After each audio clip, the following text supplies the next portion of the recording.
ननद रानी को तो हमारी प्राइवेसी के बारे में भी कुछ सोचना चाहिए। सौरभ, मैंने तुमसे कितनी बार कहा है, तुम समझते क्यों नहीं मेरी बात कि मुझको अपनी छुट्टियां इस तरह किसी के लिए बर्बाद करना बिल्कुल भी अच्छा नहीं लगता है। माही बहुत ही जोरों से चिनचिनाती हुई अपने पति सौरभ से बोली। माही, ये क्या हो गया है तुमको? आखिर कैसी बातें कर रही हो तुम? गौरंगी किसी के लिए नहीं, मेरी खुद की अपनी छोटी बहन है। अगर वो हफ्ते में एक बार अपनी खुशी ढूंढने यहाँ पर हम लोगों के पास आ जाती है तो उसमें आखिर बुराई ही क्या है? अगर सोचो वो हमारे साथ ही रह रही होती तो क्या तब भी तुम ऐसी ही बातें करती? सौरभ ने माही को समझाने का प्रयास करते हुए कहा। सौरभ सौरभ, एक तो मैं उसको अपने पास रुकने ही नहीं देती, और अगर रहती भी होती तो तब की बात और ही होती। तब उसको हम घर पर अकेला छोड़कर कहीं भी आ जा सकते थे। लेकिन हफ्ते में हम लोगों को सिर्फ 2 ही दिन छुट्टियां मिलती हैं, और उस पर भी तुम्हारी बहन आकर धमक जाती है। ना कहीं जा पाओ, ना कहीं घूम फिर पाओ। माही तो जैसे कुछ भी सुनने को तैयार ही नहीं थी। माही, वो तो सिर्फ यहाँ हम लोगों के पास थोड़ा सा प्यार ढूंढने आती है, बल्कि वो तो आने से पहले बार बार पूछ भी लेती है कि हम लोगों का वीकेंड पर कोई भी कहीं भी आने जाने का प्लान तो नहीं है। और फिर आती है इतने बड़े शहर में, अपने निजी शहर से दूर तो लोग गैरों से संबंध रखने का प्रयास करते हैं, और तुम अपनी सगी ननद के लिए ऐसा बोल रही हो? बताओ कि कितनी गलत बात है। सौरभ को तो माही की बात बिल्कुल समझ में ही नहीं आ रही थी। सौरभ, वो तो तुमसे पूछती है, अगर मुझसे पूछे तब तो मैं सचमुच कोई ना कोई बहाना जरूर बना दूं। वो भी नौकरी पेशा है, उसको भी तो हम लोगों की प्राइवेसी के बारे में भी सोचना चाहिए कि नहीं? और फिर तुम उसको हर बार बुला ही क्यों लेते हो? माही का पारा आज सचमुच बहुत ज्यादा हाई लग रहा था। खैर, सौरभ ने उस समय माही से बहस लड़ना उचित नहीं समझा, क्योंकि गौरंगी को फोन किए हुए काफी देर हो गई थी और वह किसी भी समय आ सकती थी। सौरभ बिल्कुल भी नहीं चाहता था कि गौरंगी माही की बातों को सुन ले और अब परेशान हो जाए, क्योंकि किसी भी बिन ब्याही बहन का इस तरह भाई के घर आना बिल्कुल भी अनुचित नहीं लगता था सौरभ को। चलिए, पहले आपको सारी बात से अवगत करा देते हैं कि क्यों गौरंगी सौरभ के घर आ रही थी और क्यों सौरभ और माही की बहस चल रही थी। असल में सौरभ की शादी मनपसंद थी और उसने अपने ही ऑफिस की सहकार्यता माही से शादी करने के फैसले से अपनी मम्मी को पापा को फोन के द्वारा अवगत कराया, क्योंकि वह नौकरी के सिलसिले में अपने घर से काफी दूर चेन्नई में रहता था।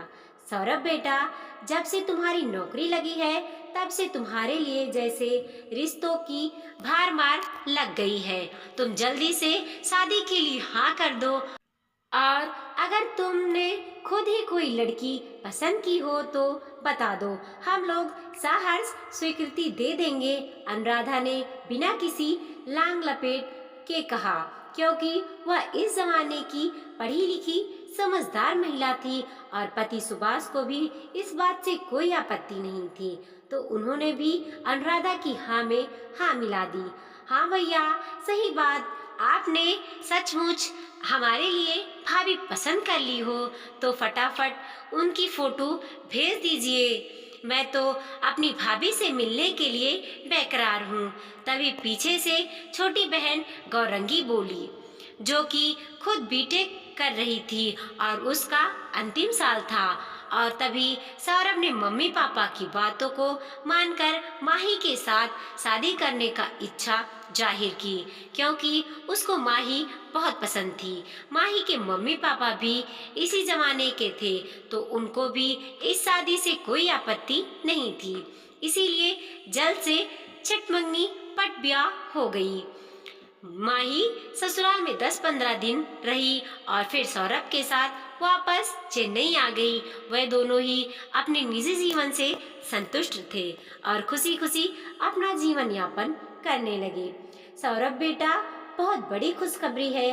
अचानक एक दिन अनुराधा का फोन आया और वह बहुत चहकते हुए सौरभ से बोली, अच्छा मम्मी, बताइए आखिर की क्या बात है।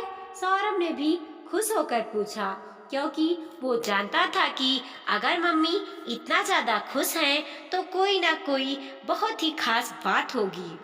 सौरभ बेटा, तुम सुनोगे तो तुम भी बहुत ज्यादा खुश हो जाओगे, क्योंकि तुम्हारी लाडली बहन की नौकरी भी चेन्नई में लग गई है। अनुराधा के शब्दों में सचमुच बहुत ही ज्यादा खुशी छलक रही थी। अरे वाह मम्मी, ये तो आपने बहुत ही अच्छी खबर सुनाई। तब तो सचमुच बहुत मजा आ जाएगा। दोनों भाई बहन एक साथ रहेंगे। मैं अभी गौरंगी से बात करता हूँ। सौरभ ने गौरंगी से बात करने के लिए अनुराधा का फोन काट दिया। क्या बात है सौरभ, बड़े चहक रहे हो। मम्मी से बात करने के बाद कोई खास बात है क्या? माही ने सौरभ को बहुत ज्यादा खुश देखकर पूछा, क्योंकि माही वैसे तो ठीक थी, लेकिन सौरभ का बहुत ज्यादा अपने घर वालों के तरफ इंजॉयबल होना उसको थोड़ा कम ही सुहाता था। हाँ माही, सचमुच बहुत खुशी की ही बात है। गौरंगी का भी कैंपस सिलेक्शन हो गया है और उससे भी बड़ी खुशी की बात यह है कि उसको भी नौकरी चेन्नई में ही मिलेगी। सौरभ ने खुश होकर कहा। सौरभ तो फोन मिलाकर गौरंगी से बात करने लगा, लेकिन माही के मन में कुछ अंदर तक खटक सा गया कि अगर गौरंगी यहाँ नौकरी करने आ रही है तो कहीं उसके साथ ही ना रहने लगे। मैं तो उसको यहाँ नहीं रहने दूंगी। लेकिन खैर, उस बात की कोई नौबत ही नहीं आई, क्योंकि गौरंगी का ऑफिस उन लोगों के घर से बहुत दूर था। तो खुद गौरंगी ने सौरभ के कहने के बावजूद भी उसका ऑफर ठुकरा दिया। भैया, इतनी दूर रोज कैब से जाने से बेहतर है कि वहीं ऑफिस के आसपास मकान लेकर रह जाए। गौरंगी ने अपना निर्णय सौरभ को सुना दिया, लेकिन गौरंगी ने हर वीकेंड पर भाई भाभी के पास आने में सहमति जता दी और अब वह हर वीकेंड पर उन लोगों के बीच खुशियों को ढूंढने चली आती थी। शुरू शुरू में तो माही ने कुछ नहीं कहा, लेकिन अब उसको इस तरह हर वीकेंड पर गौरंगी का आना खलने लगा और वह सौरभ से इस बात को लेकर टकराने लगी। इत्तेफाक कुछ ऐसा हुआ कि जिस समय सौरभ और माही की आपस में बहस चल रही थी, तभी गौरंगी गेट के पास आ चुकी थी और उसने सौरभ और माही की सारी बातें सुन ली। उसका तो यह सब सुनकर दिल ही घबरा उठा। आखिर यह क्या कह रही हैं भाभी? और वह बिना आहट किए ही चुपचाप बाहर से ही लौट गई। क्या हुआ गौरंगी, तुम अभी तक आई नहीं? आज तो बहुत देर हो गई। हम लोग तो तुम्हारा इंतजार कर रहे हैं। क्या ट्रैफिक में फंस गई हो क्या? सौरभ ने बहुत चिंतित होकर पूछा। सॉरी भैया, मैं आपसे बताना ही भूल गई। आज मैं नहीं आ पाऊंगी। ऑफिस से अचानक फोन आ गया था और एक बहुत ही जरूरी मीटिंग अटेंड करनी है। यह कहते कहते गौरंगी की आंखों में आंसू छलक आए और उसकी आवाज एकदम से भर उठी। लेकिन गौरंगी, हम लोग तो तुम्हारा इंतजार कर रहे थे, सौरभ ने व्याकुल होकर कहा। कोई बात नहीं भैया, आगे देखा जाएगा। इतना कहकर गौरंगी ने झट से फोन रख दिया कि कहीं वो सचमुच ही फोन पर ही ना रोने लगे। लो, खुश हो जाओ तुम, माही अब नौरंगी नहीं आ रही है। इतना कहकर सौरभ बहुत ही ज्यादा उदास हो गया और उसी दिन शाम को, सौरभ, आज तुम्हारी बहन आई और दरवाजे पर ही से ही वापस क्यों चली गई? मैं छत पर थी, इसीलिए मैं उससे कुछ पूछ ही नहीं पाई। क्या तुम लोग उस समय घर पर नहीं थे क्या? सौरभ के घर के सामने वाली मौसमी आंटी ने उससे पूछा। हाँ आंटी, हम लोग बाहर गए हुए थे गौरंगी से कहा भी रुकने के लिए, लेकिन वह पास ही रहने वाले अपने एक दोस्त के घर चली गई। सौरभ ने झट से बहाना बना दिया क्योंकि वो नहीं चाहता था कि घर की बात बाहर तक हो। माही, गौरंगी दरवाजे तक आई थी और उसने तुम्हारी सारी बातें सुन ली और बाहर से ही वापस चली गई। सौरभ गुस्सा होकर बोला। तो मैं क्या करूं? माही लापरवाही से बोली। बल्कि वो तो उल्टा खुश हो रही थी कि जान बची तो लाखों पाए। गौरंगी, तुम घर के दरवाजे तक आई और बिना अंदर आए वापस क्यों लौट चली गई? सौरभ ने गौरंगी से झट से फोन करके पूछा। बस भैया, पता नहीं क्यों कुछ अच्छा नहीं लगा। इतना कहकर गौरंगी ने जल्दी से फोन रख दिया और दूसरे ही दिन सौरभ गौरंगी के पास उसके घर चला गया। गौरंगी पीजी में रहती थी और थोड़ी देर उसके पास बैठकर समझा बुझाकर चलाया और उसके बाद अब तो 2-3 वीकेंड बीत गए, लेकिन हर बार गौरंगी ने कोई ना कोई बहाना बना देती। हालांकि जब गौरंगी आती थी तो माही को बुरा तो लगता था, लेकिन अब उसका ना आना और भी ज्यादा माही को परेशान करने लगा। क्या कहा गौरंगी, तुम फिर आज नहीं आ रही हो यहाँ पर? आखिर कितना काम हो गया अचानक तुम्हारे पास? सौरभ बहुत परेशान होकर गौरंगी से बोला। सौरभ, क्यों ना आज हम लोग गौरंगी के पास चले? माही ने जब सौरभ को इतना परेशान देखा, क्योंकि जब से गौरंगी घर नहीं आई तब से सौरभ बहुत ही ज्यादा परेशान रहने लगा था और स्वाभाविक भी है कि एक शहर में रहते हुए भी उसकी बहन उसके पास नहीं आ पा रही थी। क्या कहा तुमने कि तुम चलोगी गौरंगी के पास?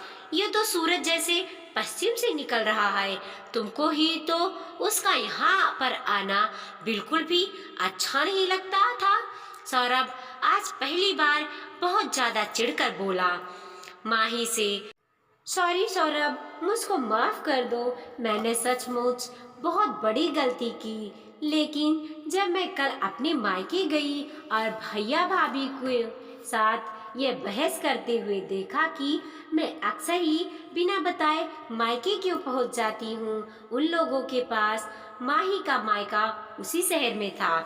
तब मुझको महसूस हुआ कि ऐसे ही मैंने भी तो गौरंगी के साथ किया, उसको सचमुच कितना खराब लगा होगा।